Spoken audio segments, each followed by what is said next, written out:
Amigos de Pax Televisión y Sur Perú, el saludo cordial de siempre desde nuestros estudios en Monterrico, Lima.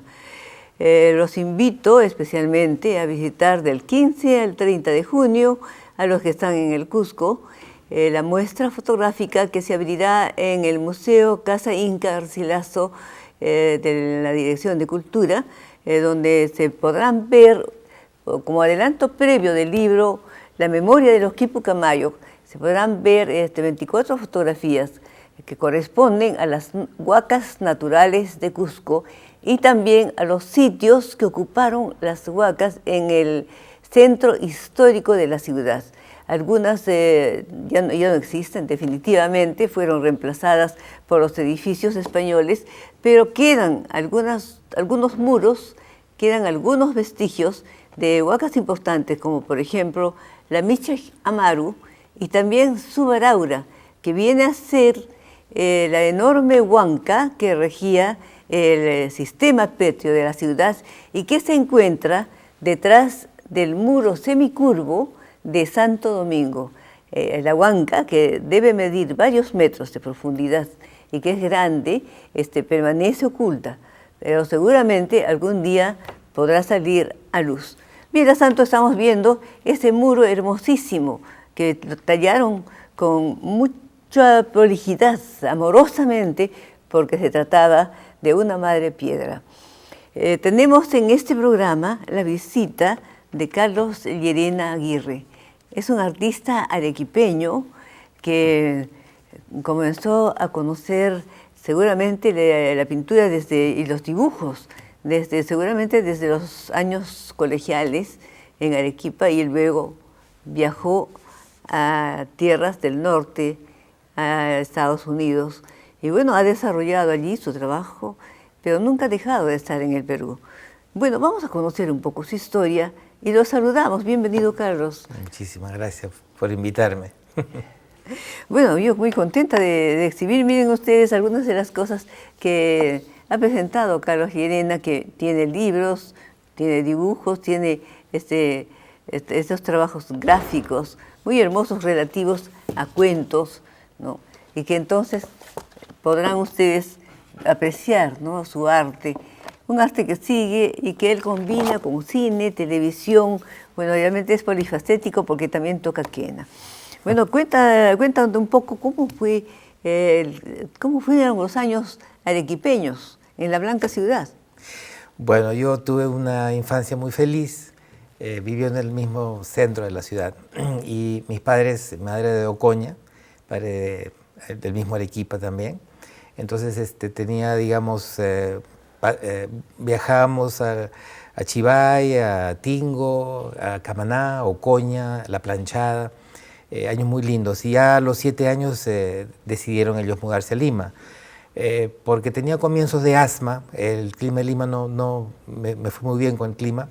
Ellos me mandaban todos los veranos a Arequipa, lo que inició una idea de que uno puede vivir en un lugar, pero quizás puede estar 3 meses en otro. Entonces todos los veranos, por 4 o 5 veranos, me fui a La Planchada, a Ocoña, etcétera, teniendo ya una vida más natural en lo que es, digamos, el campo de lo que es Arequipa, y conocer y seguir conociendo Arequipa. Cuando generalmente un inmigrante se va, ya se convierte en limeño. Lo mismo pasa cuando, digamos, termino mis años de secundaria y viajo a Estados Unidos. Pero mi experiencia en Arequipa siempre fue así de mucho amor. ¿Hay alguna influencia del clima, de la ciudad, digamos, para que Arequipa sea un centro de dibujantes, de pintores?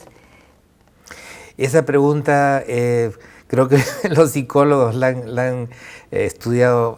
Yo pienso que sí. Yo pienso que el cielo azul, los volcanes violetas, los colores verdes, grises, verdes claros, oscuros, dan a un niño o a una niña, o la sierra en general, ¿no?, un impacto y una necesidad a replicar, si uno tiene el instinto, eso con lo que sea, crayolas, lápices a colores, lo que sea.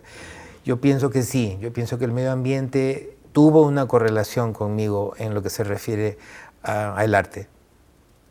¿Estudiaste arte aquí en el Perú? ¿O directamente No, fui fuera? un semestre a la Universidad de Villarreal, pero esa era la época donde se peleaban, cerraban la universidad, y había que unirse al grupo A o al grupo B, y no estaba tan convencido de eso, y era para estudiar abogacía, ¿no? Para seguir los pasos de mi padre.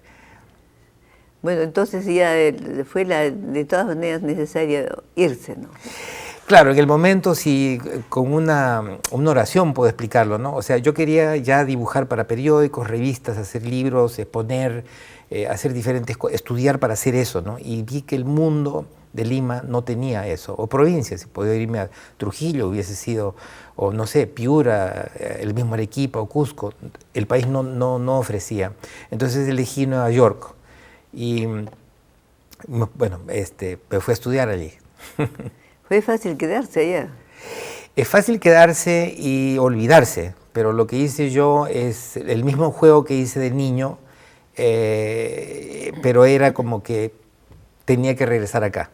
Entonces, iba, trabajaba digamos, los estudios y después la vida profesional, pero cuando venía el verano siempre me venía acá 2 meses, entonces me internaba lo que es Cusco, Arequipa, que me quedaba con mis padres y hacía muchos dibujos. Básicamente me gustaba tomar fotos y dibujar, algo innato, y viajar. O sea, pude visitar a los Queros en Cusco, Machu Picchu, cuando solamente habían algunas casitas de madera pintadas en Aguascalientes, y el tren, me iba en el tren abierto con animales y los paisanos, porque no tenía mucho dinero, y era un Machu Picchu vacío. Pues si había en ese día 20 o 40 turistas, era que estaba full, estaba lleno. Son otros años, ¿no? Los años 70. Fue fácil sostenerse en Nueva York, la capital del arte, durante mucho tiempo, y sigue siendo una capital de arte mundial, ¿no? Tuve suerte que estudié en el School of Visual Arts y fui una vez de manera quizás agresiva, me metí al New York Times con un libro de apuntes y pedí hablar con los directores de arte y me dijeron que no veían a nadie, pero justo salía uno y le mostré y por alguna razón me dijo, regresa mañana. Entonces fue, digamos, suerte, ¿no? Y el norteamericano, George el Médico, me dice, ¿sabes leer inglés? Entonces yo le digo, sí, más o menos, he aprendido algo y bueno, acá está un artículo, vamos a hacer una prueba. Regresa con unos dibujos mientras los Estados Unidos fertilizan los campos de golf. Se llamaba el título del artículo y era creo el año 76, 77. Y entonces dibujé un morenito, porque era sobre África, perdón. La historia era sobre África y cómo la gente se muere de hambre, y de manera sarcástica. Este era el op-ed. El op-ed page es una página donde se le da al artista el poder de hacer un comentario casi igual que un periodista con la palabra. Y se llama op-ed, es una página famosa, pero yo no sabía que era famosa. Entonces, con ese primer dibujo que fue publicado, porque él dijo, hazme un dibujo final en 4 o 5 horas, comenzó toda una carrera para un tipo de arte conceptual, que no necesariamente es ilustración como tal, como se conocía la ilustración, sino es algo diferente. Entonces pude con eso sobrevivir y empezar a hacer libros y otras publicaciones. Ay, qué bueno. Y entre eso es que viajabas a Perú, ¿no? Volvías a Perú. Claro, porque, o sea, ¿qué pasa? Yo abiertamente lo puedo decir, hay cosas que a uno le tocan el alma y uno llora, por decir. Que hay gente que lo esconde y hay gente que se aguanta. Yo no, yo decía, yo acá tengo tantas ganas de regresar al país que hacía el espacio y venía. Y era como, no sé, gasolina para un auto. Entonces yo regresaba y era feliz. O sea, estar en la sierra, tranquilo, conversar con la gente, hacer dibujos, comer la comida, venir a Lima, pasear, ir por los museos, ir a la playa, pescar. Esas cosas tan simples que uno las toma tan simples, entonces dejaban suavizaban ese dolor del paria, de la persona que se va. ¿Pero por qué volvías a Estados Unidos? Y porque volví a Estados Unidos, porque era un lugar en ese momento, esa década sobre todo, ¿no? Comenzando los 80, 90 y casi comenzando los 2000, donde yo podía trabajar. Conseguí un trabajo de profesor O sea, fui a varias universidades, Siracusa, Filadelfia, la Universidad de Artes de Filadelfia, el School of Visual Arts, luego en Berkeley, California, y me mudaba porque esos trabajos se terminaban, no había un trabajo permanente. Y acá en el Perú no había esa posibilidad. Yo quería tener un trabajo de catedrático, que la Universidad de Illinois Urbana-Champaign me dio mi primer trabajo de titular, de profesor, digamos, permanente, profesor asociado. ¿Profesor de dibujo? No, profesor de periodismo visual. Ah, de periodismo. Por los trabajos de los periódicos, por la cantidad de trabajos que había hecho y premios que había sacado. Consiguieron que querían traer una persona que haga este tipo de trabajo híbrido, que era una mezcla de mundo digital, mundo de arte, ideas conceptuales para periodistas jóvenes. Entonces ahora en la Universidad de Miami tengo un trabajo donde sí enseño arte. Pero digamos, había que... ¿Por qué regreso a Estados Unidos? Es la pregunta. Y yo digo, regreso porque he podido conseguir un trabajo de catedrático y puedo publicar dibujos y hacer exhibiciones. Entonces, por lo menos 4 o 5 concursos de bienales internacionales que yo entré en competencia con solicitud, mis grabados grandes entraron en esas competencias, la Bienal de Fredrikstad, la Bienal de Xilón, representando el Perú o Estados Unidos. Ese tipo de trabajos lo he podido hacer acá y mandarlo, porque es bienal internacional. Pero está conectado con el trabajo que hice para una publicación, que es el mismo trabajo grande que lo mandé a una bienal. O sea, esas posibilidades no las vi en el país. Ahora cambió mucho el Perú y es posible que un joven, no tenga que irse. O una chica que quiere hacer arte puede estudiar acá. Tienen ellos otro mundo. Algo diferente, ¿no? Bueno, y como un arequipeño que ha ido al Colca, además de eso, se ha ido a Cabanacón, a Chivay, que son centros muy interesantes en lo que se refiere, por ejemplo, como eso, a las iglesias, pero más que nada, yo diría a los trajes, a las danzas, a las tradiciones, ¿no? Cómo es que se va a Paucartambo para trabajar y hacer un video. Bueno, muy buena pregunta. Yo ya de joven compraba cajas de Kodachrome y tomaba slides, porque era la tecnología del momento, ¿no? Pero sin que yo sepa por qué, porque me gustaba hacer un periodismo sin saber que me gustaba el periodismo. Yo estaba tomando fotos, por ejemplo, de Paucartambo, de todo el festival, antes, durante, después. Tomas de lejos, tomas de cerca, tomas de acción fuerte y acercamientos, al estilo periodista, ¿no? Pero cuando salen las cámaras digitales baratas, porque en esa época eran $200,000, $400,000 alquilar una verdadera cámara de 35 milímetros para llevársela al Cusco. Cuando salen cámaras digitales hace 10 años, chicas, el Panasonic de $2,000, como un loco, como el Jam9 Pak, el coreano que hace videoarte, salí volando a comprarla. Y fui a Paucartambo con la cámara para poder ver cómo se realiza el festival y ver lo que yo antes tomaba de fotos, pero ahora con cámara. Y empecé a hacer videoarte. Algunos de los videoartes sacaron selección oficial en muchos lugares, pero hace como 5 o 6 años me di cuenta de que no era suficiente y estudié cinematografía.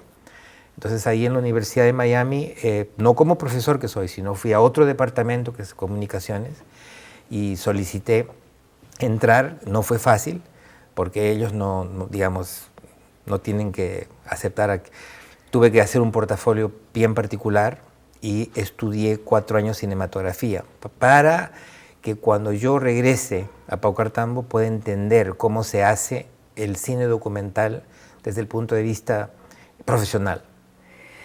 Bueno, vamos a seguir hablando sobre Paucartambo, sus bailarines y la fiesta de la Mamacha del Carmen, una Virgen milagrosa. Vamos a hacer un corte y volvemos.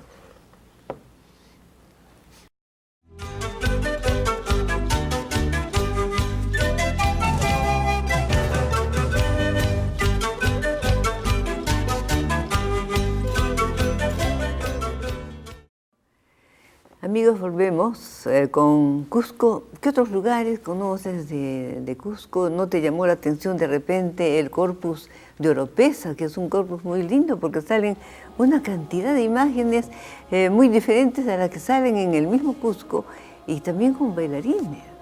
Estoy de acuerdo, son muy lindas, inclusive me saldría por unos segundos del Cusco para acordarme de carnavales de Ayacucho, de Cajamarca, inclusive Huancayo, cosas que he visto que son increíbles. A mí personalmente me llamó mucho la atención en Paucartambo la manera graciosísima que tienen ellos hace 400 años de haber hecho caricaturas de los grupos humanos que entraron por esa ciudad. Entonces, uno puede, si uno lo mira de esa manera, fríamente, ¿no? Y dice, por ejemplo, acá posiblemente estos sean, los sagres no son sagres, sino están vestidos de españoles, son españoles. Los chuchos no son chuchos, son gente que ha sido forzada a trabajar en la selva y ha venido con malaria, temblando.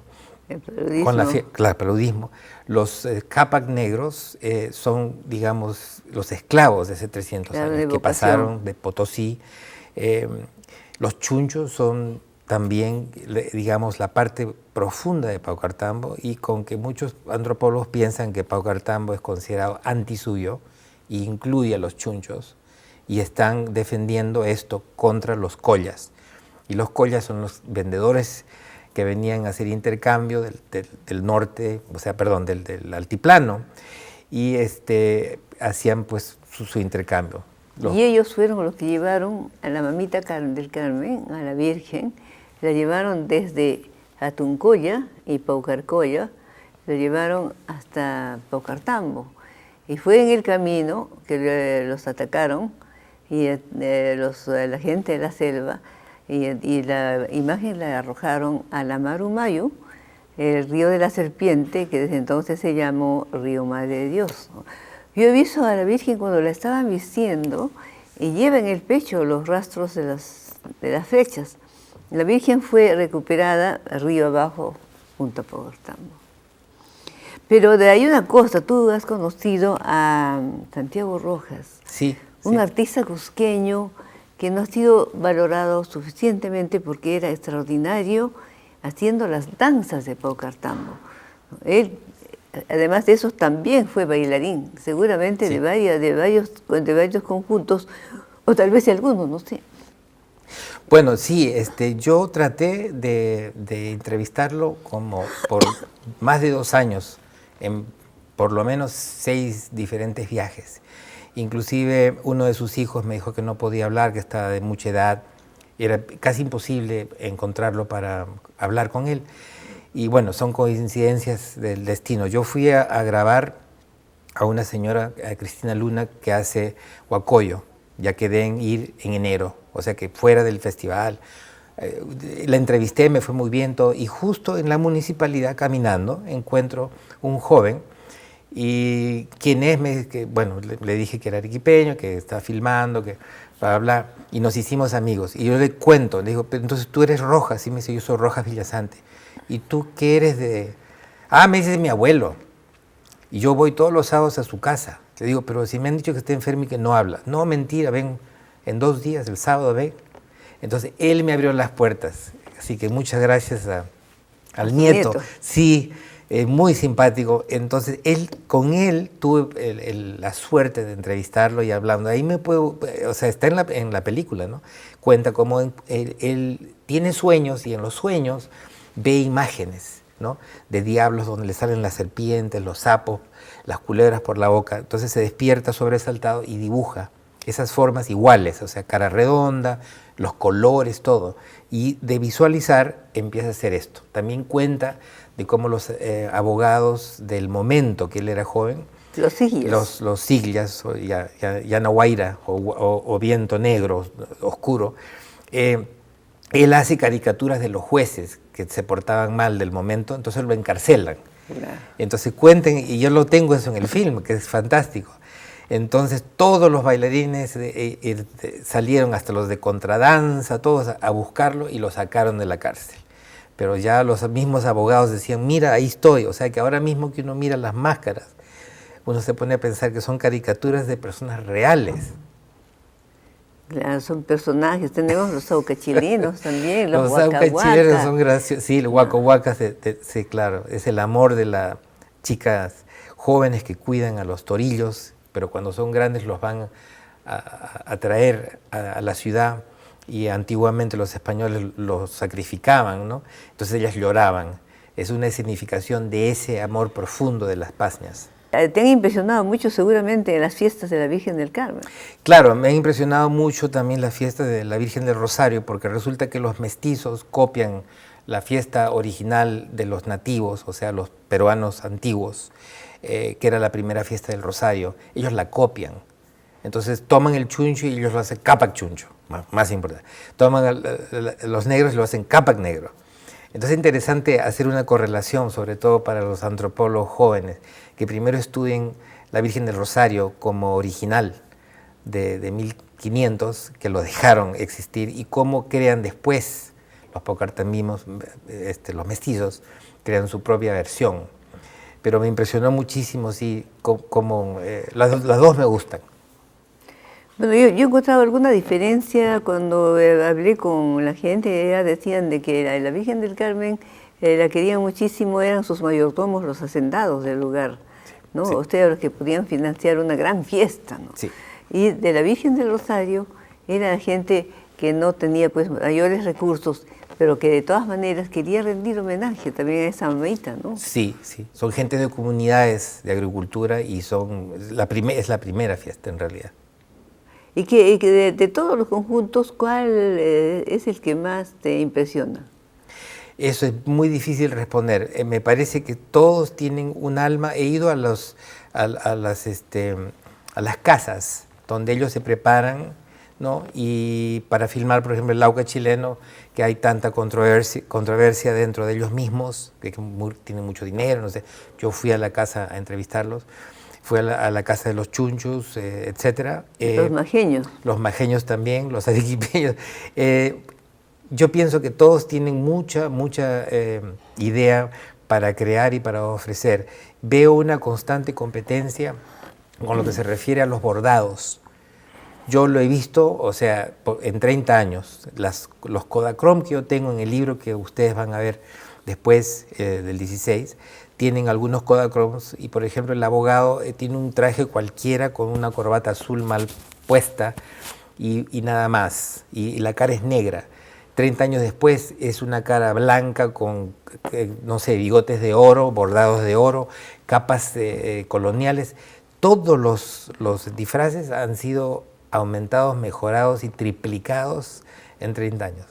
Así que todas son hermosas y los pasos los han creado. Por ejemplo, las chunchachas, que fue creado hace poco por la familia Yávar, ellos han creado la coreografía, los vestidos, y en realidad han hecho una recreación de los, como Chipahuayre, es un grupo humano largo, digamos que los incas hacían negociaciones sobre la hoja de coca. Ellos eran los chunchos en realidad, ¿no? Estas son las mujeres que vienen a rendir, y toda la coreografía, la música que es compuesta en cada comparsa realmente compite con la otra. Entonces yo no puedo pensar de que una es mejor que la otra. Toda esta información, junto con las fotografías y un video, creo, ¿no? Sí, aparece en el libro sí. que vas a presentar, ¿no? Que se llama Virgen de Pocartambo. No, ¿O tiene otro nombre? Claro, yo decidí en los viajes y todo ponerle un nombre típico narrativo, sino le puse máscaras máscaras. Sí, en quechua, ¿no? ¿Cómo es el nombre en quechua? Entonces sería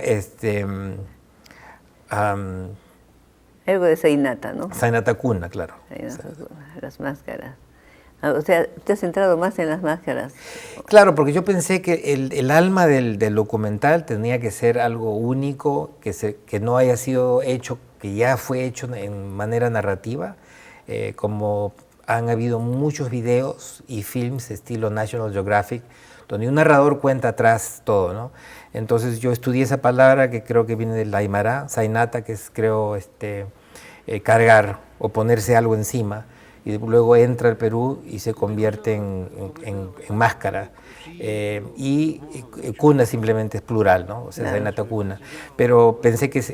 Y el subtítulo es Máscaras y Transfiguraciones de Paucartambo. La implicación de que cuando este video de Paucartambo ha ido por muchos lugares, me parece, ¿no? Antes del libro, ¿no? Claro, o sea, yo hice una primera versión y ya está en 3 festivales de cine internacionales.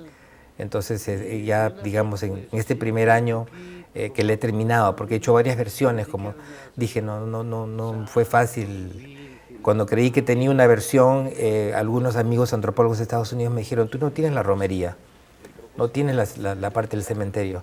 Digo, sí, pero fue filmar solo, no tenía tiempo para ir, tienes que regresar. Entonces, en el 2013, otra vez a la romería, a filmar qué hace la gente en el cementerio que vienen a acordarse de sus antepasados. De los que se fueron, ¿no? Entonces, en ese sentido, sí, ha ido por varios lugares porque nunca lo terminé. Ahora sí. Pero qué bueno, y me parece que el disco de documental va inserto en el libro, ¿no? Claro, el DVD es parte del libro que tiene 120 páginas, 130 fotos y dibujos. Bueno, hemos estado viendo los dibujos, la fotografía, ¿no? También dibujos, ¿no? Y puse unos dibujos antiguos. ¿Dibujos son tuyos? Sí, míos, pero antiguos, como para darle un sabor de que esto no es algo que se me ocurrió hacer el año pasado y boom, lo hice. Incluye 4 textos curatoriales de introducción, ¿no? A ver si me acuerdo, Chalena Vázquez ha escrito sobre qué significa la película como folclorista, como etnomusicóloga. Andreas Matei, Díaz Matei es una doctora en film que está ahora radicada en Barcelona y originalmente creo que es nacida en Argentina. Ángela o Angie Bonino, que es una artista de nosotros, peruano-italiana, también radicada en Barcelona, y Guadalupe García, que es una curadora del Museo de México, que ahora está en el Museo de Louvre de Miami. Entonces ellas dan sus propias versiones. Ellas dan sus propias versiones de qué significa este documental, por qué es interesante o no, etcétera. Son textos curatoriales. Bueno, son voces autorizadas para ese trabajo. Y ahora que se ha terminado La Virgen de Paucartambo, Renata Cuna, ¿qué cosa vendrá? He estado filmando desde el año pasado el cambio de puente del Quezhuachaca, ¿no? Entonces, ahora justamente en unos días voy a ir y seguramente voy a tener la misma suerte de Jorge Viñati. No sé, de la suerte de que voy a tener que ir varios años. También repetirla, claro. Porque no voy a poder conseguir lo que quiero. O sea, no quiero cómo hacen cambian el puente.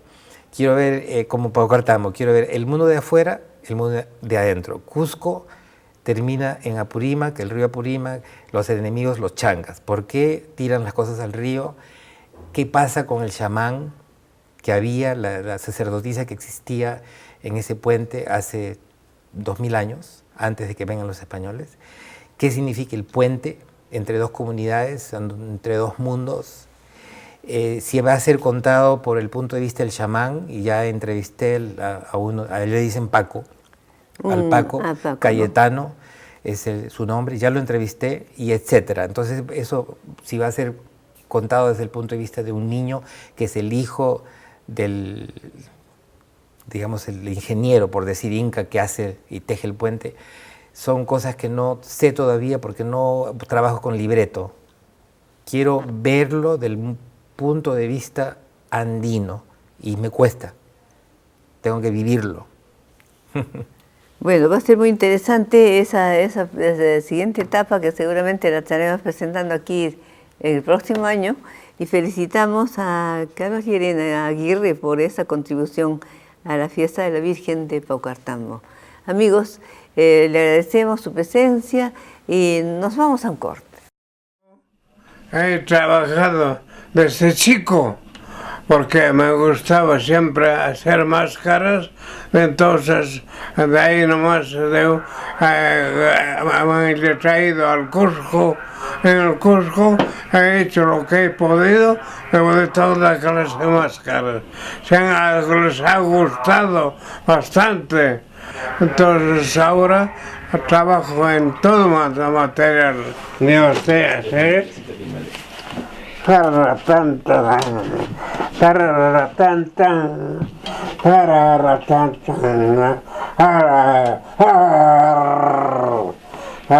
El diablo debo decir, ahí, mira esto también,